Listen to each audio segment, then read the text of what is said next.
Hello, everybody in the internet and, of course, in the podcast world. Welcome to another episode of Stage Struck. My name's Chris. My name's Todd. And today we're here with some very special guests. Yes, part of our amazing production team here at Jesus Christ Superstar with Chaos Productions. It's epic to have them on here because they're very busy. They've got lots of stuff to do. We're here with our choreographer, Sarah, and we're here with our musical director, Mike. Welcome to the show. Thank you for having me. Nice to have you on the show. So, listen, it's a crazy time at the moment. We're getting ready for show. I think we're only at this point 5 weeks away right now. But when this episode releases, I think it'll be even shorter than that. I think we'll be like 3 weeks. I think, We'll be getting to the countdown. Let's talk about the process so far. How's it been, JC, this time round for both of you?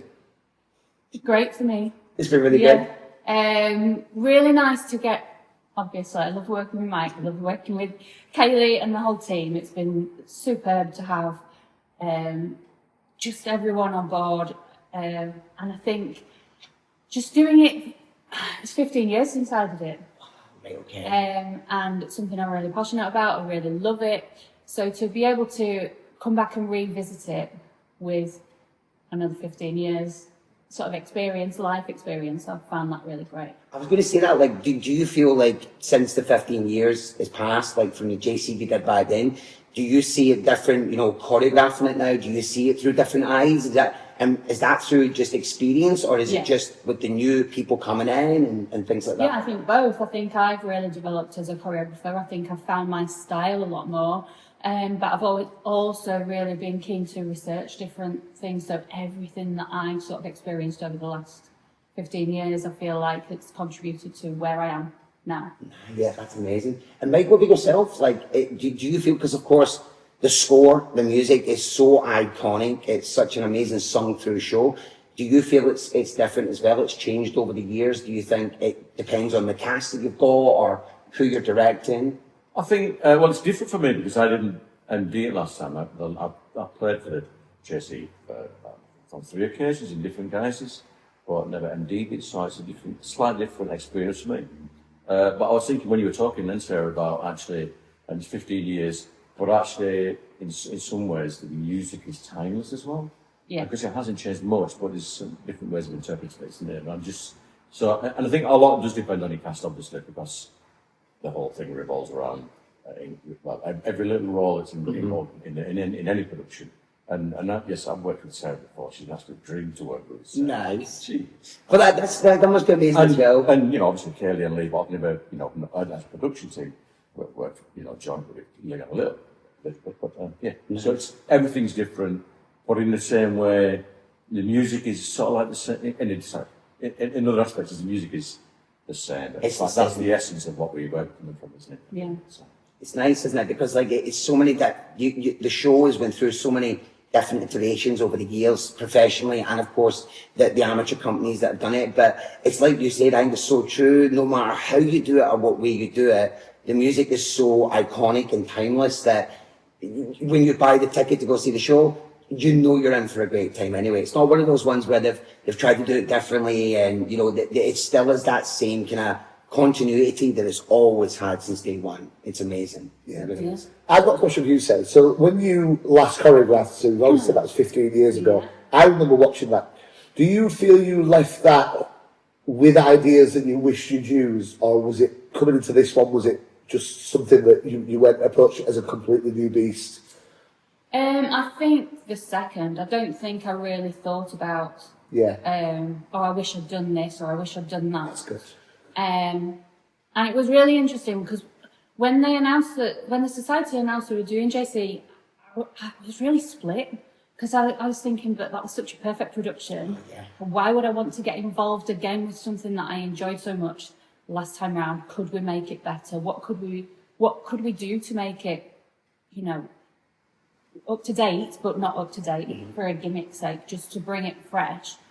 So I was really unsure whether or not I wanted to be involved in that side because I just thought, I've done it. I've done it and I loved it.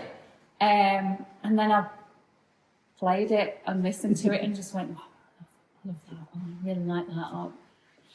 And this team. And do I want to? And yeah. It's just- Ultimately, that was the thing. I just thought, Comes together and it comes together. And also, like, I always want to know this as well, because the choreography, right, we all know JC is such a sung through acting show, you know, and there's not a lot, it's those kind of pinnacle moments of choreography.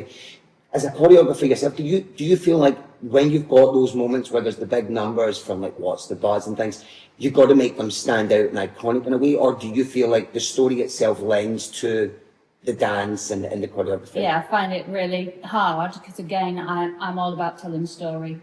So I don't want it to just become something that's just really full on dancey, at the expense of the storytelling, at the expense of the narrative and the characters. So I'm really keen to make sure that it doesn't just become dance for dance sake, unless it needs to. And I think something like this week we've just been working on Herod's Son, and because that is quite different, I wasn't sure where to go with that. I just thought there is something that could be different. It could be fresh. Mike's not even seen that yet. So that's a little surprise. It's good, it's good. Yeah, and it is hard, I think. So sometimes as a choreographer, I like to just go with the music. The music's telling me to do this. This is the movement that is right for this style of music, or this is a movement that's right for this moment in the show, this character in the show.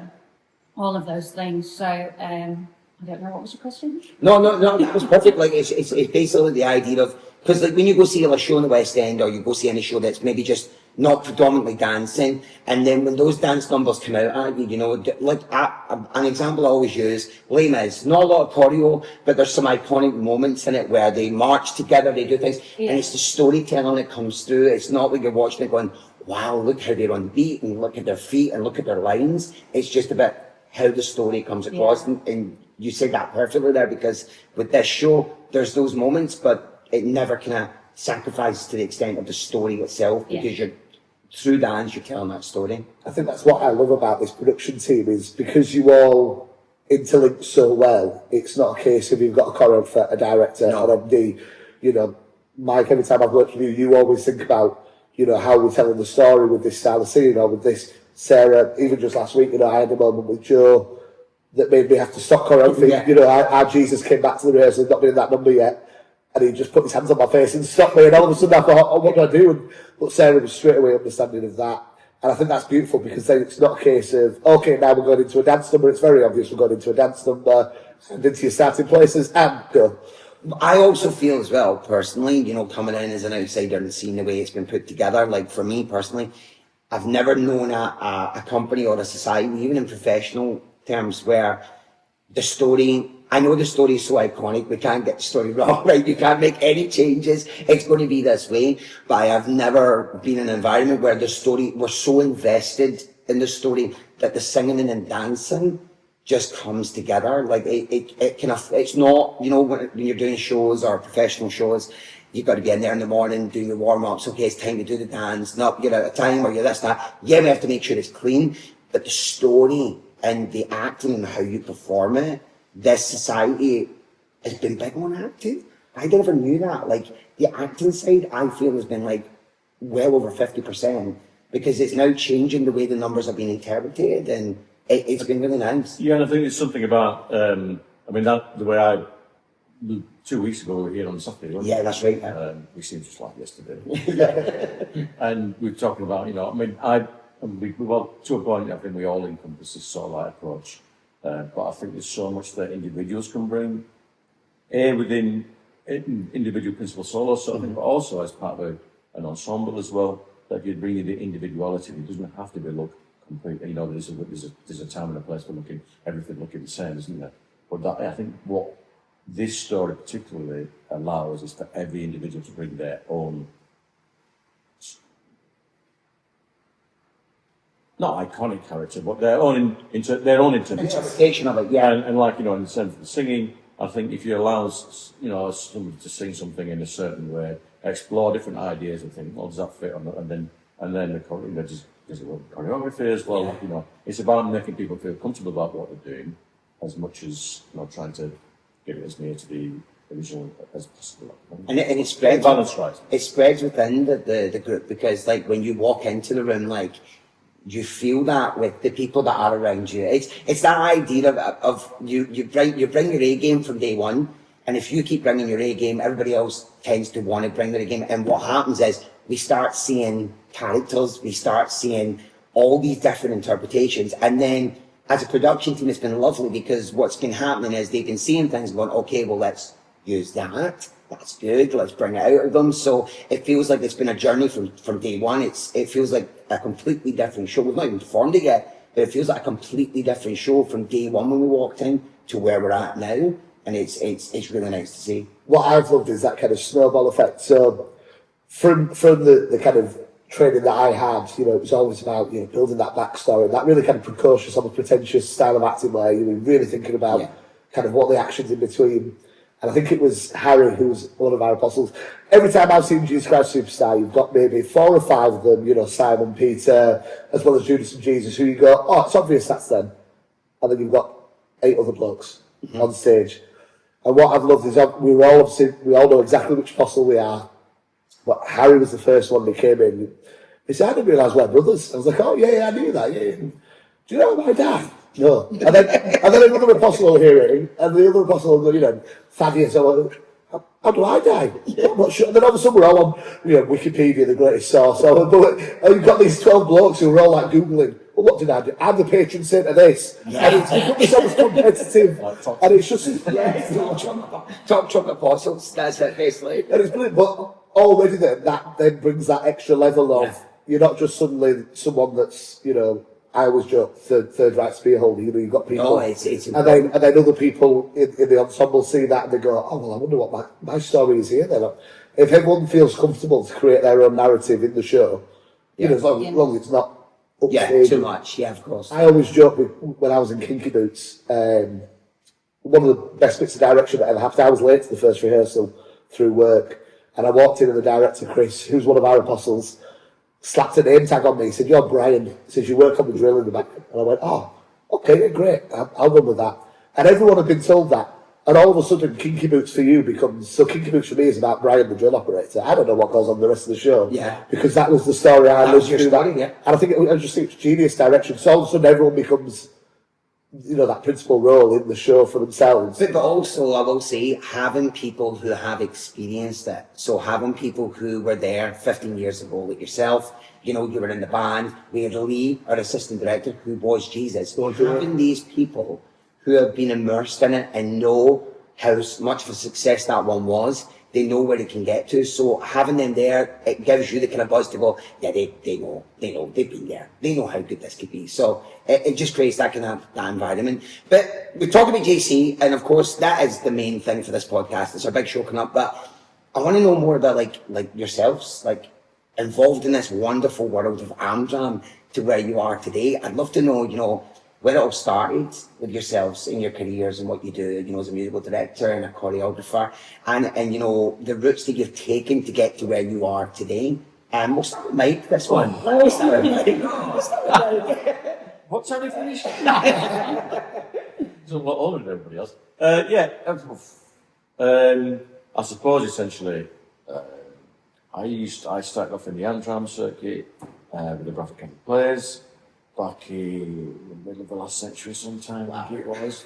And I used to play band. Originally, right, when I first started playing is at the Alhambra in Bradford, but that was the old Alhambra before it got refurbished, which is like 6 million years ago. Played for many different societies around West Yorkshire, suppose, West and South Yorkshire.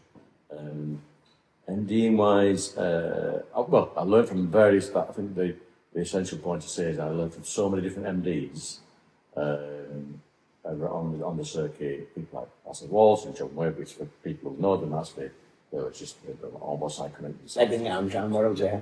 And I think you pick up different, not mannerisms, but like styles or ways of thinking, you know, and also, you know, I think you have to talk to people sometimes, and how to, you know, put across, you know, your interpretation or what you're wanting to achieve, but actually not trying to patronise people or not trying to change the world, but just, I think, we're all in this, you know, together. It's just like you have to, I think, bottom line for me is you have to enjoy course. this work and also this, in this social group, or however you interpret, this any production. I think the first thing I MD'd was it was a passion play actually in Bradford Catholic Players called The Witness, which was in the early 70s.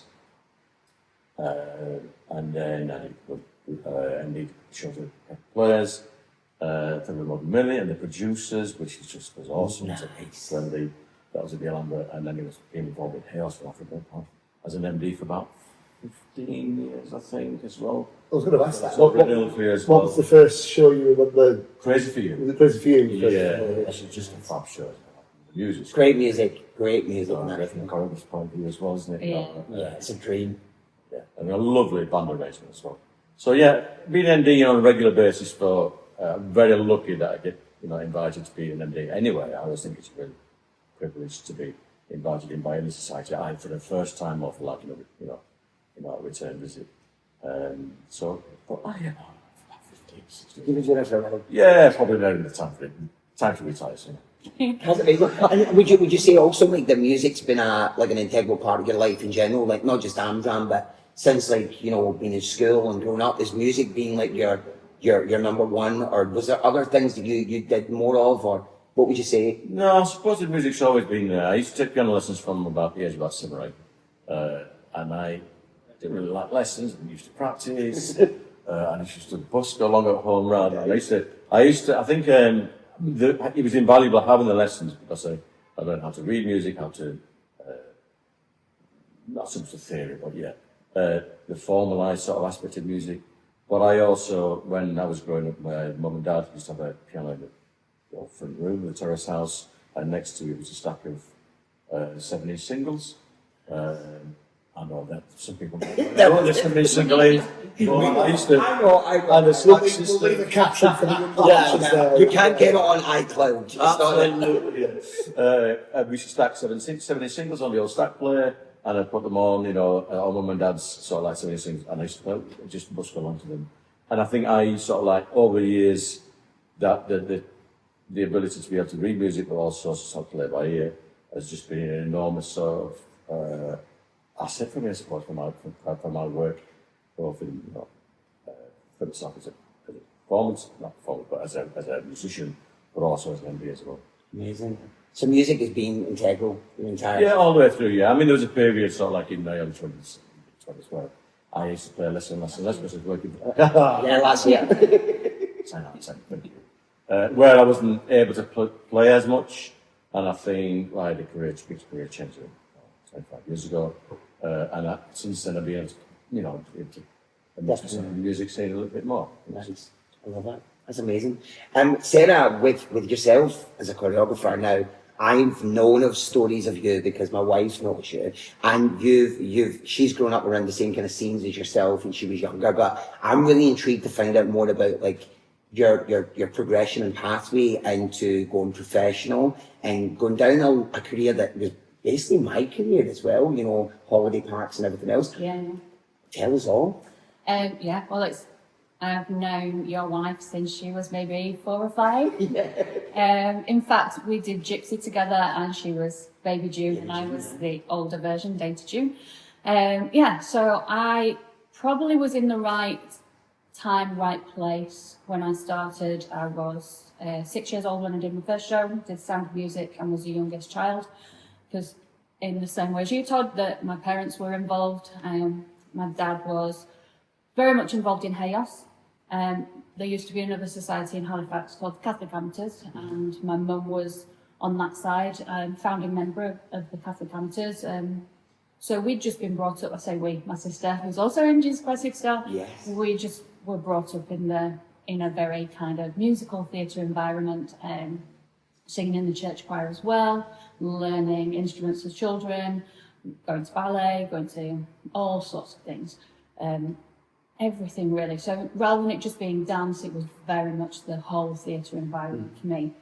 And I did shows in and around Halifax then growing up until I went away to university, did creative arts degree, came back for a little bit, took some nice parts here, and then went off and went to holiday parks, did some things, worked for Butlins for quite some time. Were you an actual red coat though? I wasn't a red coat. No. So the red coats weren't part of the show teams at Right, the time. okay. So we did have to wear a uniform occasionally if there was a big event. We'd put those on. But no, I wasn't. That kind of hosting side was never what I was Yeah. good at. Don't like talking to people. Wonderful. Yeah, I did a lot of production shows there. I had quite a bad knee injury at college, which then took me some time to recover. And when I was at Butlins, it happened again. And I took a bit of time out and started choreographing, started directing, started writing, started doing a load of other sort of creative things, costume design, props making, everything really. It was really well supported. And then went back to performing, carried on for a bit, came out of the dance side, I was a band vocalist for a while, had my own band for a while. Always, I'd always taught along the way, so I also did gymnastics as a child and qualified as a gym coach quite young, so I'd always had the teaching kind of bug and always planned to go into teaching. When I stopped performing, which I did. I moved back to Yorkshire 15 years ago. Came back, went, right, what can I do? Went into Beauty and the Beast as a dancer here for Hayos. And then JC came up and I was like, right, well, let's have a go at this. So started choreographing. I've done about 10 shows for Hayos as a choreographer. Amongst other things, and then alongside that I teach performing arts, so I am completely surrounded by it. Oh, that was 34 years. Wow, it's amazing, isn't it? What a life, what a life. Do you know what's amazing about it though? I love the fact that because you've kept your career always within that creative aspect, and like even if, and that's what I love about performers in general, you know, we always find a way to try and incorporate our normal day-to-day and the stuff that we know we're passionate about, but we also know that it's where our strengths are and we can help that pass it on to someone else, you know, with kids and things like that. So it's amazing that you've had that massive career, you know, progression through all different aspects. Can I just ask, I want to know more about the band vocalist. So how long did you do that for? 3 years as a band vocalist, just for a function band, and we did all sorts of stuff, mostly holiday park things. I've been a tribute act for loads of stuff.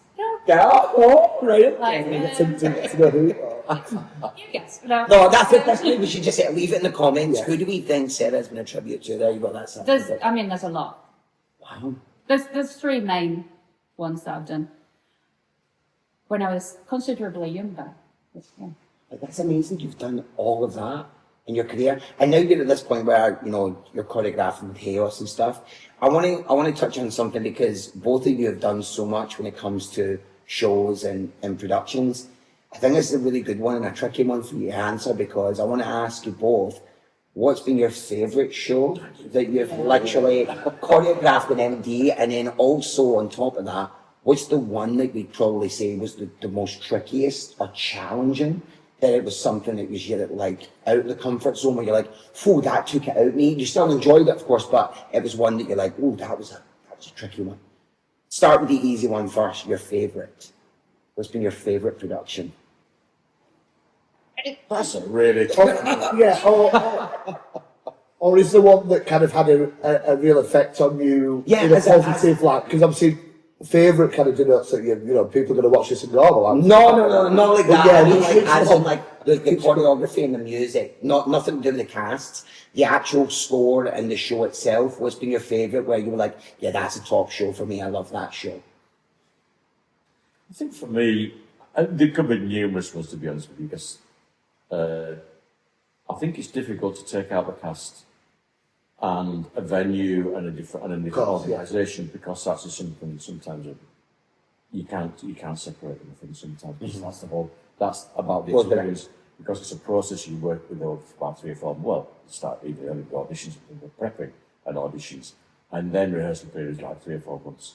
So I think it becomes an experience as part of a team, you know, and team I mean crew, backstage, Everybody. stage, people done it, sets the stage, that all comes together so difficult. Having said all that rubbish, not rubbish, but I think the producers for me there's something quite special about the producers. I think.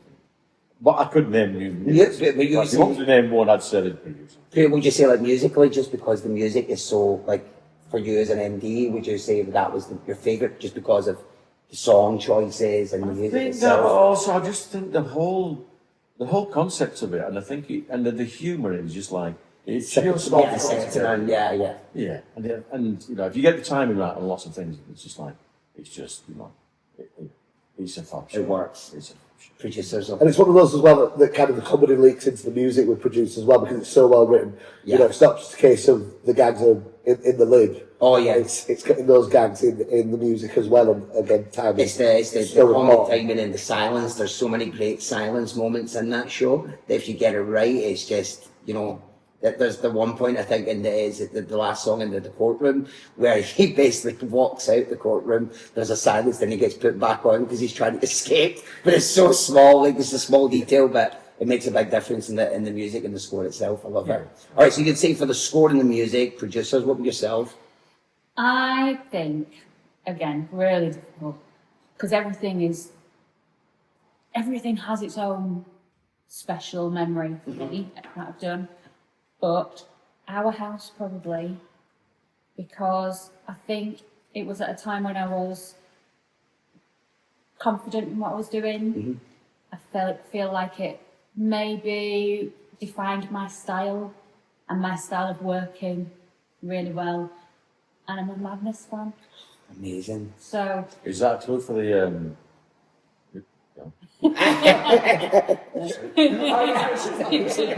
Tribute to subs. it's like Yeah, man, this is a great show, and I think musically it's so clever the way it's done, and the choreography with the different props and things. It's such a prop heavy show, but it works so well visually on it when you're in the audience, and the quick changes. I never forget the first time I saw that quick change with the umbrellas. That to this day still gets me when I see that. It's so well done that it's like you say, the music and everything about it. It's one of my favorites. I was young enough and skinny enough during that show that I didn't die after every number choreographed myself. I miss those days too. Yeah, It's a full one. it was. Full one. How many times did we do the finale on that last night?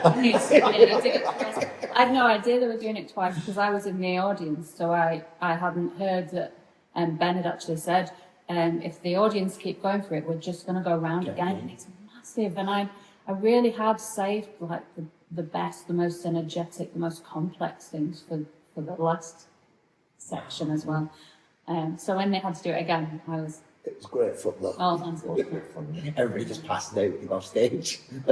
Once we got the set stabilised, the thing on the night, the whole the swing. So for those who weren't involved in it, a lot of the cast was standing in front of the band on the upper level, but the whole cage was rocking to the point where the blowers couldn't blow into the mouthpiece, and my hands were falling from keys. And the Pete boys was nearly falling off the back of the set, but that's all part of the experience, isn't it? All part of the fun. It's one of the big stories that I think we'll come to when we discuss kind of scenery and get-ins and the like. all that stuff. Our House is an iconic story. I think for those that were involved, I still get PTSD. I think thinking about get-ins when I think about the Our House get-in. That was my first adult show. That was my first experience of the get-ins. And yeah, it was. It's an interesting. We'll save that for another pod. And with the challenging thing, it's basically like, for instance, like for me, the shows and things that I've done, JC is the most challenging, just because it's the one I think it takes the most out of me, not just vocally, but emotionally and training. So is that the same for you, like with choreography? Is there a show where you think that's been like, that was the one it was like to really, that took it out of you the most? And for an MD, what would you say on that? I don't know if I can nail it down to one. I found it really hard to just pick one for my, So, I think doing Greece was really, really enjoyable. Absolutely loved it, but it was a challenge because there's so much dance in it. Yeah. We had a really large cast. I wanted to make it authentic, so I wanted to have things that were of the era, but I wanted it to be fresh. I wanted it to be up to date. I wanted to make sure that everyone was showing off what they could do. I wanted to make sure we were telling that story, everything there. So there was an awful lot in it. Yeah, so much to take on. Yeah. But, you know, it is hard to just nail it down to one. Yeah. I'm really unkind, Chris. Yeah, no. I just think it's amazing because, like, for yourselves, like, as performers, there's certain shows where I think, not that they're a breeze, that's a terrible way of putting it, but ones that you go in and you're like, yeah, I'm a niche, sure, I can make this. Yeah. But there's certain ones I always think, I'm like, yeah, that's the one I had to put maybe a little bit more into. I had to give a bit more, I had to leave a bit more on the floor, and then come home at the end of it and feel that was a lot. Loved every minute of it, but it was the one that I will always remember that took it more out of me because I had to give extra, if you know what I mean. And we give a lot anyway to all shows, but there's just always that one or two for me that's JC's one, as I said. And I did a show called 88 Keys, which was 45-minute review show of piano songs, and it was just me with a cast of like 9, but it was me predominantly vocally. So it took a lot, because trying to convey that amount of emotion in 45 minutes from one song to the next was really hard. To go from Crocodile Rock all the way to A Song for You by Donny Hathaway. You got to go from that spectrum. So trying to find pockets of where you can grab them in and tell stories. Those are the ones that I find really challenging. But then, of course, they're the ones, probably like Grease, like yourself, where at the end of it, the rewards are even bigger because you know the challenges that are in there. And then when you sit back and see it as a piece and how the audience love it, then you go, It's that automatic dopamine Yeah. release. It's like when you go for a run. Famously, I don't go for runs, but that feeling when you've done that big bit of exercise and it suddenly you feel, you know, the world changes, and that's exactly that. You know, you're finishing a big number, and especially, you know, as a big lad, I find some of those big numbers really challenging. But then you stop and you get that moment, those accolades come from the audience. You think, yeah, we nailed that. Yeah. That was and Grease was a huge one for that. You know, I grew up with that film, as we all did, you know, getting to dance to Grease Lightning and things like that. And you think, oh, this is just, like, I'm one of the cool guys. Oh my God, it's just, it's amazing. Nice. Away from choreography, have you got an iconic part that you feel that's the part that you always remember from your acting days? Not I say acting is like you're out of it. No, I haven't. I've performed for 15 years. I haven't been on stage for that time. If we're talking Am-Dram, then I would say Roxy Hart in Chicago. nice. Yeah. Let's leave it there. Well, that part says it all. That's an iconic part. I love that part. Amazing. Did Becky play? Becky was Velma. Velma. So I saw a video online of it recently and I was like, blown So away. what I'm hearing is we just need to do it. We've got a Roxy, we've got a Velma, there we go.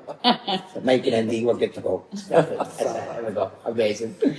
So listen, we found out loads about yourselves. We found out all this great stuff. We've talked about JC as well. We like to finish every episode with something a bit fun. We call it Desert Island Musical. And the idea is you're stuck on a desert island with nothing but a device that you can watch and listen to, but you can only listen or watch one musical for the rest of your life. Mike has found it on a 7. Yeah, so we'll have a 7. You did 7.5 proper 12-inch LP. We've got proper 12-inch LP. So just one show that will play on, and it could be for many reasons. It could be because you love the music, or does it have, you know, stories, or is it something that you can always go back to and go, oh, it sounded different the first time to the last time? What would your desert island musical be? It's a tricky one. That is a tricky one. I'm still working out the last question. I worked out an answer for, like, you know, what was the one that took the most out of you. But I mean, that's another podcast then. So, so We'll get back. Is that your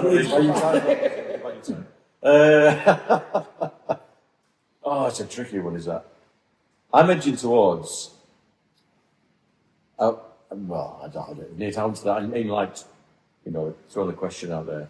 One of the shows I think that has so much meaning, because I grew up in the old days when you were immersed in not immersed, surrounded by a lot of political, I'm talking about as a child as well, a teenager. One of the most iconic shows for me is Billy Elliot. Oh, yes. And it's just something about it, because actually I grew up in that sort of like era when I, witnessed on television. The miners, yeah. Yeah, and a lot of like, the different sort of like, class struggles and the political sort of like influence and all that. But the music is absolute, and the whole musical actually portrays all that in a really real sense, in very real sense.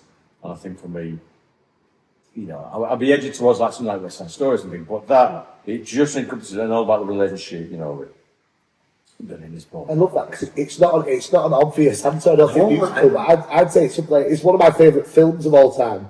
And then, seeing the musical, it's one of those that you walk out and you can sing along to the songs, they're still going in your head. I'm just got this image of Mike on a desert island with a pina colada holding a ballet bar, listening to Billy Elliot the whole entire time. Doing the gymnastic routine. Yeah, do that one. All right, Billy Elliot, that's a good one. I haven't gone on that yet. Over to you. What do you think? So, mine is about the music and nothing else, really, because it's a song cycle, and I don't know if that's allowed. Yeah. Sure. Songs for a New World, Yeah. Oh yeah. which I don't think it's that well known. I think it's quite niche. But why not talk about it here? If you can't talk about it on this kind of podcast. What, do you know what? That would be an amazing listen on a desert island, because again, that's one of them ones that when you listen to it once and then you listen to it like a week down the line, it's a different thing. Yeah. It's got so many different avenues that it goes down. King of the World and just vocal masterclasses. Yeah, on that. and if you're going to be there forever, then you can learn all 4 parts. Yeah. Play around with it. She's still thinking educational, she's still thinking how to better it. You're going to have your own a cappella barbershop quartet singing all of these short songs. I love it. All right, So we do like to also finish on a bit of a game. So I've only got a short one today. Okay. So I've put Chris through ranking games. It's okay, don't worry. So what we've done today is the Google Translate game. And what this is, I've taken some iconic musical theatre songs, some titles, and I've just put them through Google Translate, several layers, kind of into Afrikaans, French, Finnish, and then eventually translated them back to English. Okay. So I'm going to tell you the translation. And I want you to tell me what iconic musical theatre song. And they have, we've got Song. these the actual song. Okay. So the first one is just simply called Perception. Perception. Perception. And it is a one-word title. Perception's the Google Translate. Yeah, so you're looking, it's gone through several layers, so I may have gone into French, into Finnish. It's only a one-word. It's a one-word song. And for anyone that's been listening, it's a song that I famously hate. Oh, I don't know what it is. Is it Cats? It is Cats. Is it Memory? Perception. Unless it's Elaine Page's Perception. Lead the Way. Again, it's a 3-word song title. And it's a song that's been sort of referenced in today's podcast at some point, very briefly. Lead the way. Lead the Way. Has an iconic piece of choreography in it that my colleague may have referenced earlier. Lead the way. And the song title's got 3 words. 3 words, 3-word title. Probably one of the most iconic musical theatre songs of all time. I know what it is. I think I know what it is. It's a show that famously, locally, may be getting an amateur premiere very, very, very, very, very soon. Oh, I thought it was Greece. No, not Greece. We go together. It's not a very, it's as far from a dancey show as you could probably imagine. One for the French fans of the podcast, maybe. Lead the way. Oh, it's in the Chicago. No. Chicago. For the French listeners, Mike for an ex-coach driver is not a very geographical. It's got the Les Mis. It is Les Mis. What's the song? Lead the way. Lead the Way. So what did you reference earlier from Les Mis? Nice bit of We did. marching. Oh, Yeah, it's one game on. I was shocked. Lead the I Way. wasn't expecting to come back as that one. This one has one of the words already in there, so it should be nice and easy. To the Good. It's a 2-word song title. For good. Yeah, very popular at the moment. This one sounds like it's come from the LO world of translation. No break the pace. No break the pace. No break the pace. No break the pace. This is a dancey show. I don't know if you choreographed this show when we did it. It's a show that's been done by Chaos. Not, I wasn't around at the time, but Oh, yeah, is it Hairspray? it is a hairspray. You can't Can't- stop You me. can't stop the beat. I didn't. My sister choreographed. There we go. We brought it full circle again. Fantastic. And the final one. This is important. There is a lot of noise. What's What's the buzz? What's the buzz?